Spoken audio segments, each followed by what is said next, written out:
继续来看，警方针对着德联邦再度来出手，由德联邦红人会带头的诈骗集团，伫网络顶刊登青年创业贷款的广告，写一寡少年人创办公司的口座，但是事后甲人的口座、甲人的证件扣押，提去做人头户，再搁甲为别的所在诈骗的钱转入去这个口座，不法的所得高达1亿8千万，即卖互新北市的警方看起来了。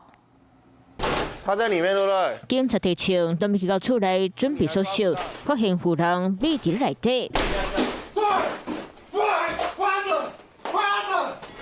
警察随个人压伫咧涂骹，警方警察找到车手记点，抓到德联红人会顶顶乌道分子。新北市刑台同款嘛针对德联邦搁一摆出手，抓到一个新形态诈骗手法，主嫌兼兼主是红人会卢先生，含诈骗集团涉案的干部，因伫咧网络顶铺青年创业贷款的广告，请少年啊或者是无办过信用卡的人来办公室口座，怪讲有钱通赚，靠走因公司假金铺啊大细粒囡仔，率来再搁甲投资骗来钱转到因的口座，非法金额就要至少8千万。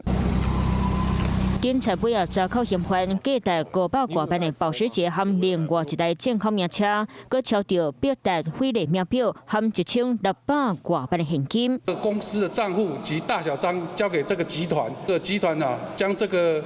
账户占为己有，把这个账户再转交给该集团的成员来作为民众汇款的第一层的账户。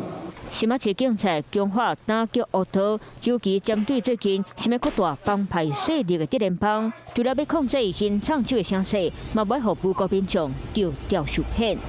Hello， 我是张新文，想要抢先掌握最及时的新闻资讯吗？赶快订阅、按赞、开启小铃铛，锁定华视新闻 YouTube 频道。